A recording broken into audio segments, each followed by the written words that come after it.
Ashton Rich. It's crunch time. It is crunch time here in the studios of 91.9. Jeff Matthews, Ashton Rich, and of course, Brad Bader on the board with us. Now, Ashton, it has been a wild past couple days with free agency, especially with the Patriots and a few other teams making some big moves. March Madness right around the corner. A lot going on in the sports world. On top of that, Major League Baseball is here. It's about to be in full force. I think we're less than 20 days away from opening day. I mean, there's just so much going on. But, of course, as always, how was your weekend? It was a weekend, man. Yeah? You know, it was a weekend. I had a baby COVID scare, and got that test on Saturday. And fun fact: if you go get the COVID test at Walgreens, they will make you swab yourself. Really? So yes. Wow. So I got to swab myself, and I'm COVID negative. So Hey, well, that's good to hear. I got the vaccine yesterday. oh, nice. Yeah, that thing was brutal. I heard. No, but it wasn't brutal. But I think the waiting game was brutal. Oh, I sure. did have to wait for a little while, but of course Naturally. they did their best. I was proud. They as best as they could. However, I mean, I will say my arm is sore today. Oh, yeah. You lifted about 20 pounds yesterday? Yeah, because that's all I can lift. About 20 This was the first number that No. came to mind. I wasn't trying to hate. But no, I feel that. No, it did have a little bit of soreness. What about you, Brad? How was your weekend? A little disappointing. It is homecoming week here at Austin Peay. I wanted to be Mr. Gov, so I did a write-in campaign and unfortunately sent it to the wrong address. So my hopes were squashed. Well, That's goes tough. That goes my weekend too. Good Lord, how amazing would it have been to see Brad as the guy? Incredible. I would pay money. Yeah. Give me the number. That I would will be great. send in a personal I will note. begin the GoFundMe right now. Get Brad on the field. That's going to be the hashtag. want Brad. We want Brad. I almost messed up real bad today.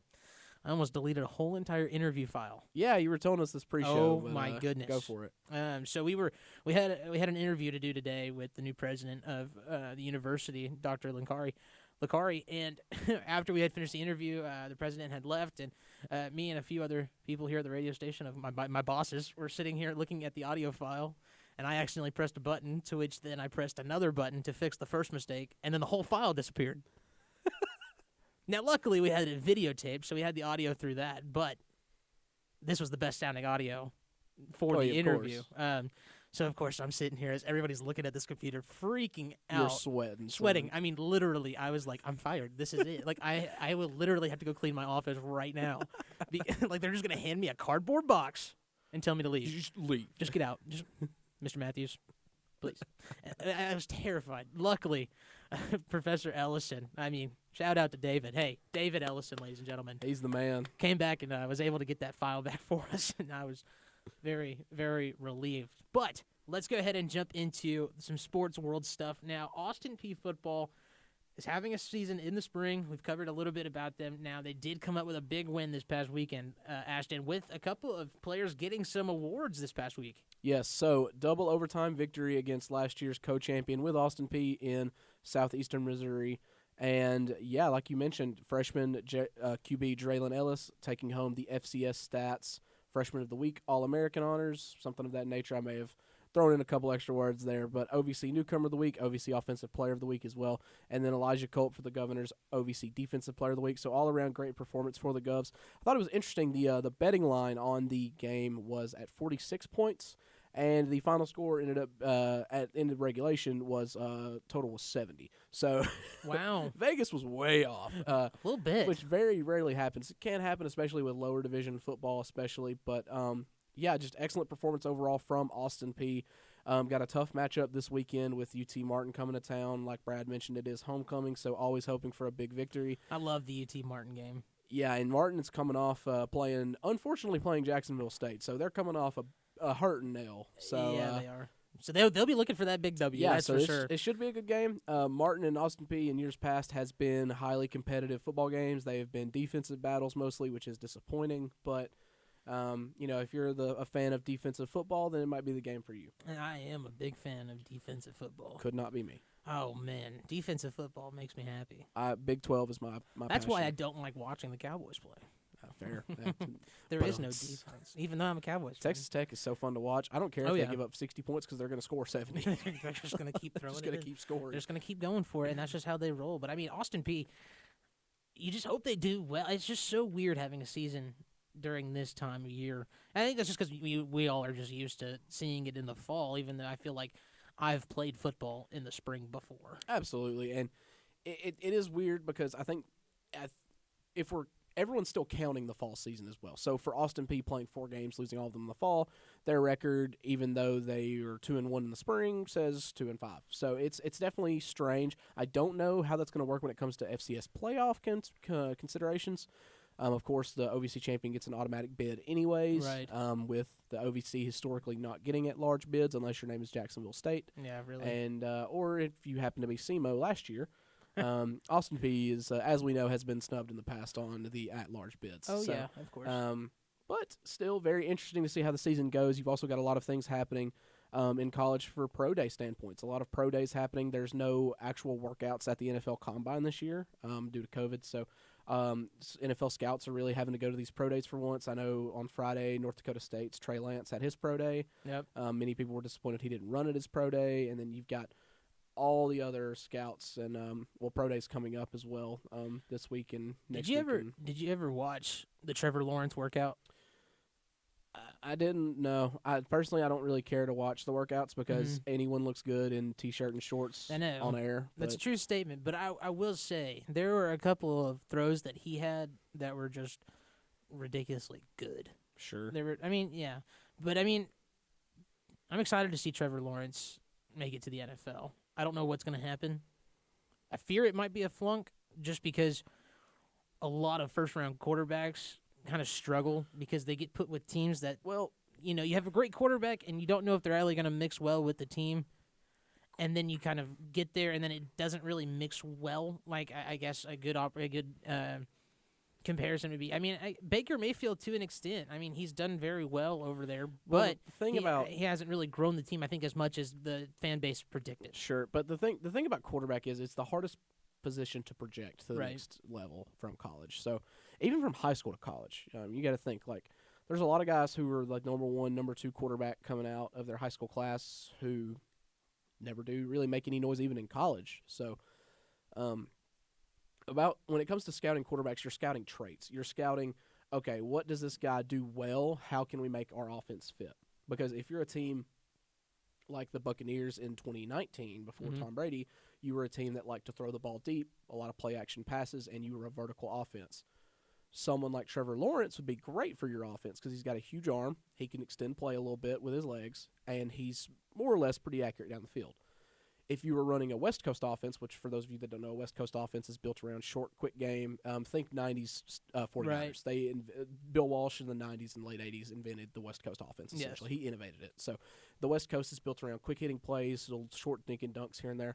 Someone like Gardner Minshew or Alex Smith is very good at the West Coast offense because while they don't have the best arm talent, they're good processors of information and they make quick decisions. So scouting quarterback to the NFL is really all about projecting traits, and it's almost like how many tools does this guy have in his toolbox and how many of them are good tools versus how many bad tools does he have. Right. Someone like, let's just use Zach Wilson as an example, quarterback from BYU if you're not familiar.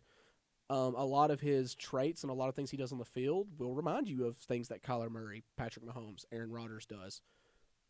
But his arm strength isn't like those guys. And so on a wider NFL field from the college field, he may struggle to do some more of those things in the NFL. But that's just kind of a little insight to why a quarterback ends up failing so much in the NFL is because it's so difficult to scout those and define those traits. And a lot of times, like you mentioned, those teams that are picking first or second overall have no identity. And so it's hard to be anything in the NFL when you don't have identity at all. Wow, that's a really good point. I like that. Now, we are going to get more into the NFL here in just a few moments, but I want to keep it into the college realm for a little bit longer because right around the corner, March Madness is happening, and that is some of the most exciting times if you're a sports fan. This is beautiful. If you love upsets. If you love upsets, if you just love good competition, March Madness is where you just want to look at. And Absolutely. So, one thing that you and I have kind of discussed is a lot of those 5-12 matchups get those upsets, and we're going to take a look at those. But then also from the OVC, Morehead State taking on the number 3 West Virginia. That's going to be an interesting game. I don't think Morehead's going to be able to pull that one out. West Virginia just looks pretty strong. We'll see. I mean, you can never count out anyone in the tournament. I mean, it was only 2 years ago today, I believe, that the first 16 seed ever beat a 1 seed Virginia, falling to UMBC. So I think it's all about just understanding, if you are the higher seed, understanding that everyone, like, you're all college athletes. Right. Everyone is. There's no better, there's no worse. You have to go in with the mentality of we're all the same level of athlete, and you have to go in saying, okay, we've got to take care of business, take care of these guys, because you will get surprised and you will get steamrolled. That is Because true. Virginia didn't just lose on a buzzer beater. They got beat by 20. Hey, what wins championships? Not defense. Defense wins championships, No. Brad. Delete this. Brad, Oh, defense wins champions. Defense. See? I mean, yeah, but See? I'm just saying. $5 and it's offense. Ooh, dang it. All right, 6. What's your Venmo? Wait. Let's look at these 5-12 looks. Creighton going up against University of California, Santa Barbara. Creighton's got that 5th seed, 12th going to the Santa Barbara team. That'll be an interesting game. I think Creighton comes out on top of that, and I haven't really seen or heard too much about University of California. Yeah, Creighton is kind of a mainstay at this point of the NCAA tournament. They always seem to be in it. Never really as a high seed, always as one of those mid 5 to 8 seeds. Mm-hmm. But I mean, they've got a great program there, and they're just always competitive. So you can never count out, because the 5-12, the upset always seems to be the one that just you don't expect. But I'm gonna have to agree with you. I'm gonna have to go with the Blue Jays there. Looking over onto the east side, Colorado taking on Georgetown. This one, I think. That was the most exciting one to me. I think so. I think this one and then the last one I'll talk about, I think, are going to be the two most, not predictable, but the two most likely to get an upset, I guess is the best way to put it. I think Colorado versus Georgetown, I can definitely see Georgetown taking a win on that one. Yeah, the Hoyas are definitely having a really good year, and especially now, it's always better when Georgetown's in the tournament, right? Right. It's always better when you have those historical teams that are in the tournament. Unfortunately, no Duke, no Kentucky this year in the tournament. It's the first time they've both missed the tournament. I mean, wow. Yeah, first time they've both missed the tournament in the same year since 1976. It's been a hot minute. So it's been a long time, since before any of us were alive, maybe except Brad. But They didn't make it, but Rick Pitino's unmade bed did.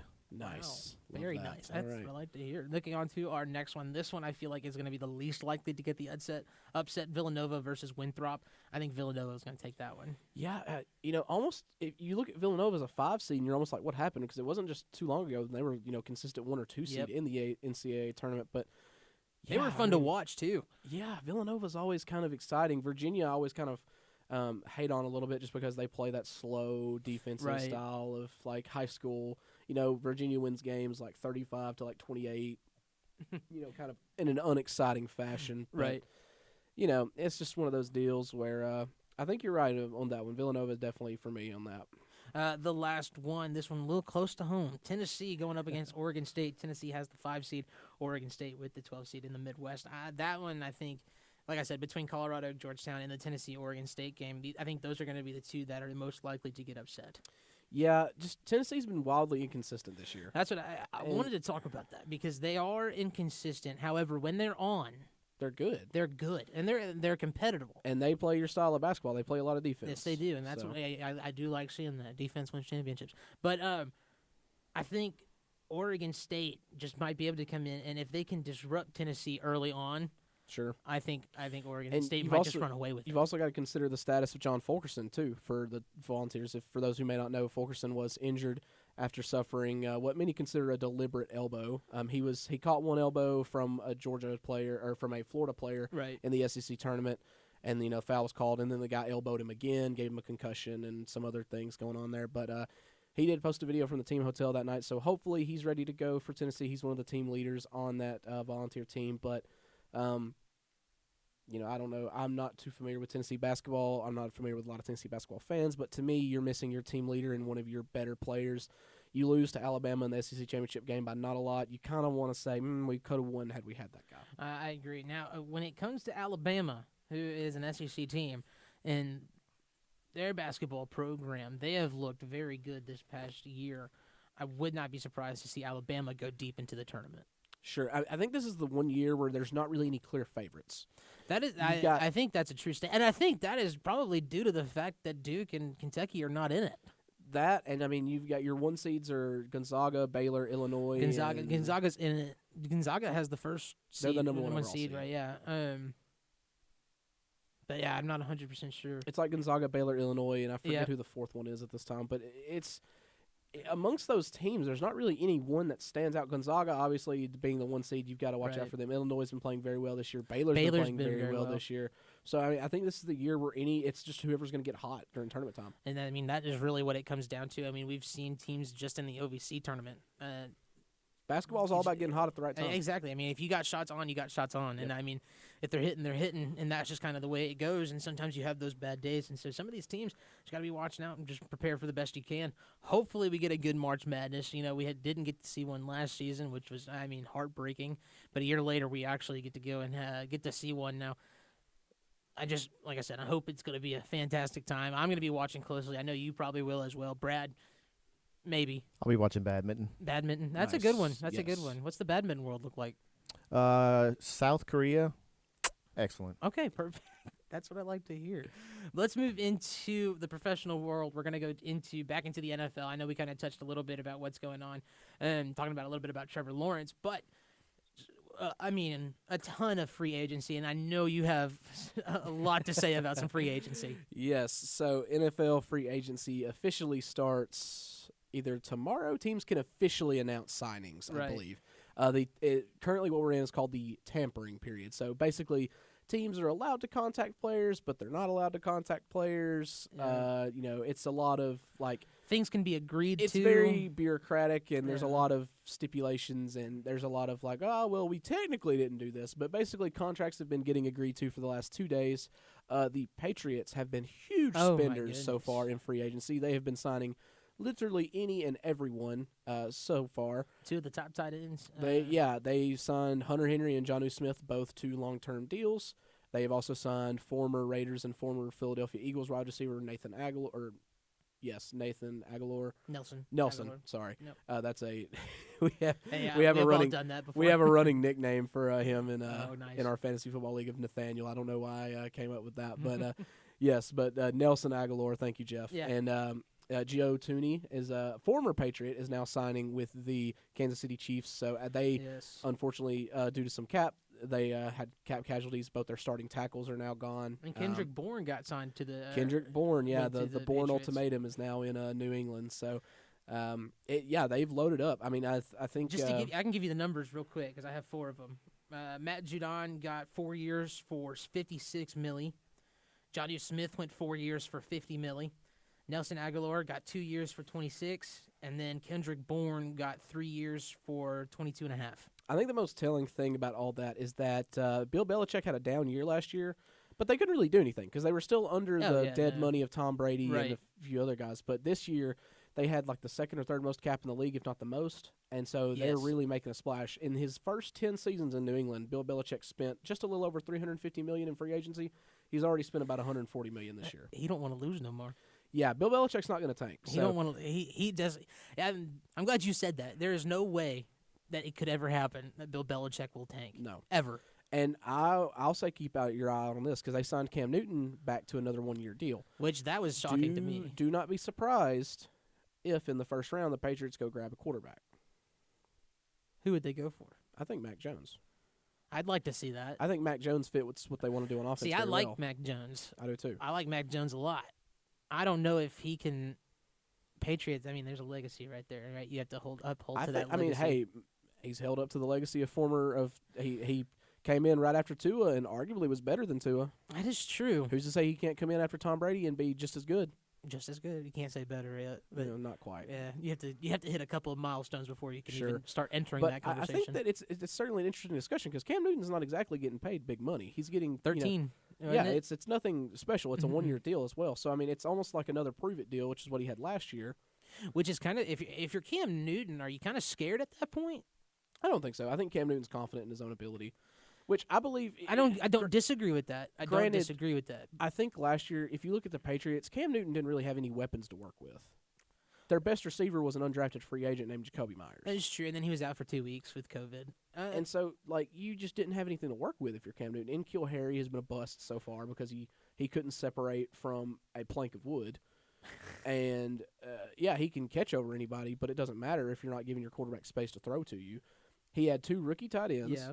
Plus, like I mentioned already, his best receivers were guys named Damiere Byrd, in case you know who that is, and Jacoby Myers, who, if you don't know who Jacoby Myers was, That's because he was an undrafted free agent, just like Damier Byrd. So you have bums at receiver. Right. You have bums at tight end. You have a good run game, but you have bums on the offensive line as well because Joe Tooney opted out last year, if I remember correctly. Yes, he did. So it was literally just Cam Newton on offense. What do you expect what did you expect? Like Cam Newton, baby. Which, I mean, I'm not sitting here trying to defend Cam Newton against everyone because Cam Newton didn't exactly play great last year. Right. My point being is that if you're using last year to base what Cam Newton can do with the Patriots, you have to take a couple things into context. Hey, that's a fair point. I don't know, because Cam Newton, here's the issue. If you do bad again this year, right? If, let's say this the year you have Patriots- no excuse. Well, that's what I'm saying. your only excuse is that your weapons aren't as good as they could be. Well, but, I I mean, mean, you can't use the weapons have they excuse picked for up any forever. big wide receivers yet? Nelson Aguilar had a good Right, season last he year. had a good season. He had a good season. Kendrick Bourne's a really good receiver in the red zone. Is there any big? I don't think there's a big receiver they could go get, Oh, right? yeah. Is there? There's this receiver class is ridiculously deep. That's what I figured. I've so. started scouting for fantasy football purposes for this year. Yeah. And the top 2 wide receivers that I have graded are my first and second highest graded prospects ever. Oh wow. Okay. So, and I mean, you're going to get starting caliber, alpha caliber receivers in second Right. or third round. Oh dang. So I mean, hopefully they a can guy get some like- good pieces, man. A guy like Tylan Wallace from Oklahoma State yes. is going to be a second or third round draft pick. And he profiles maybe not quite as an alpha receiver, but he's definitely going to be better than Damier Byrd and Jacoby Myers. So we got to move on to our next topic. I agree with everything you just said. 1 year, $10 million.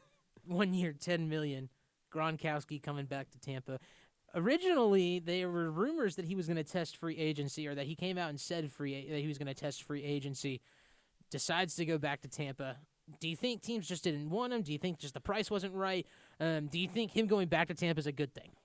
Yes. I Yes. also saw reported that the Bills had a similar offer on the table for him that the Buccaneers did. Gronkowski's from Buffalo, I think. I saw where the tweet Right. that I'd seen said offer from his hometown Buffalo Bills, so I'm assuming he's from there. Or at least played high school ball there. Correct. So I think that it's interesting to think about for sure.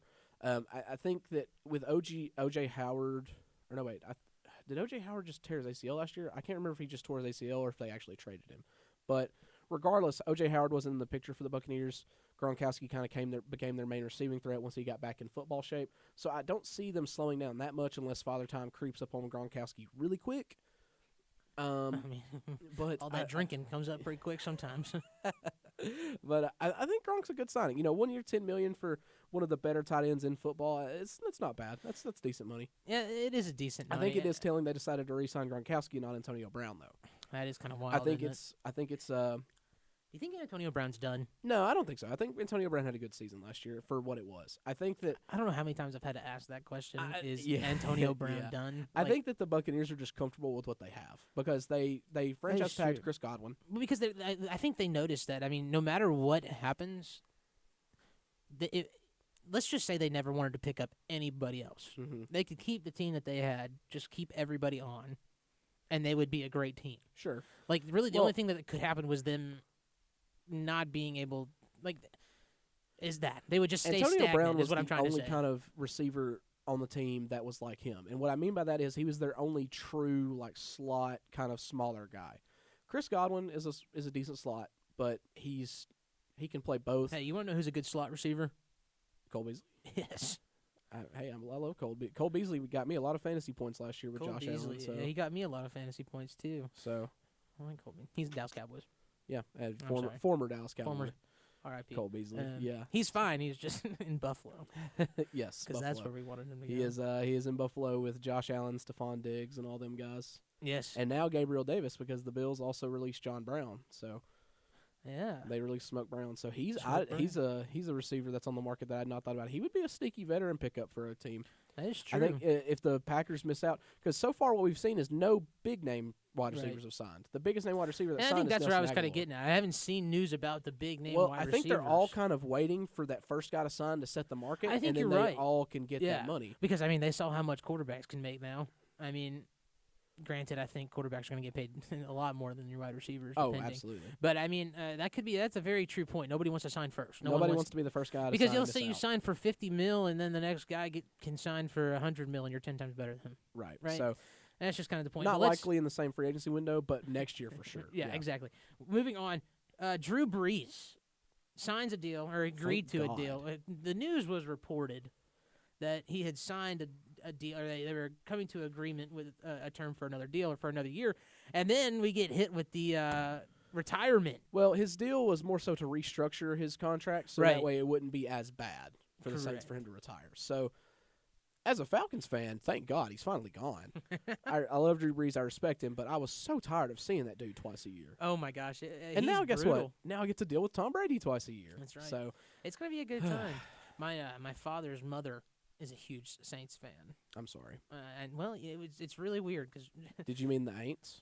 the Aints. That's what I usually call them. But I mean, there was one time we went to a Dallas Cowboys game and we stopped by her house because she lives over in Louisiana, and we stopped in there. She knows we're all Dallas fans, and she answers the door in a Drew Brees jersey, Nice. and I'm like, he's going to retire next year. She was like, no, he's not. That's my boy. I said, okay, too bad, Granny. Granny. All right, Granny.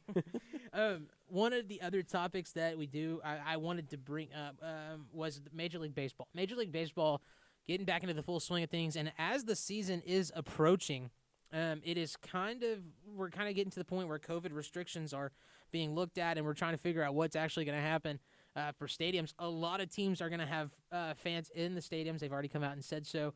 A lot of them looking at 10% to about 25% in capacity. Didn't the Texas Rangers announce they were going to have full capacity? Yep, I was just about to say that. They're the only team. So here's the funny part. So from what I read on ESPN, is the Texas Rangers are the only team at 100% capacity because Texas. And then there's one team that is at 0 capacity. Shockingly, I don't think it was not in California. Both of those teams, I believe, or all of the baseball teams out in California were doing about 20% capacity. The Washington Nationals were at 0% capacity, but they did note not yet. They said that they were still reviewing on what they wanted to do with their capacity levels, but it does look like there are going to be fans in stadiums for Major League Baseball, which I'm excited about. Absolutely. What is your take on having fans in the stadiums for baseball, and then also just kind of that transition between basketball and baseball season? Well, I mean, I think anytime you get fans back, it's great, right? I mean, as an athlete, you've got to love having the fans there in the stadium for you. I was actually going to ask you what you thought of how you thought baseball was going to look this upcoming season. Well, for me, I'm excited. I mean, I love baseball, so it's kind of hard to kind of be disappointed to see that baseball's coming back, you know? Yeah. With the Braves, I'm excited. I'm a huge Braves fan. I'm going to try to go to a game, obviously, depending on what ticket prices actually look like. For real. Or if they're, I've heard some people are only doing, or they're thinking about season tickets being kind of the way to go because that's how they're going to make more money. Sure. Because they have to, you know what I mean? Business type thing. So if they're super expensive, I probably won't be able to go, but I'm going to try to. A lot of things happening in the sports world. A lot of things that we just don't know about, but overall I'm pretty excited for baseball season, and I think especially with the introduction of the vaccine, things will get better. But that wraps up our show for this week on Crunch Time. Jeff Matthews, Ashton Rich, Brad Bader once again here in the studios of 91.9. We shall see you next week.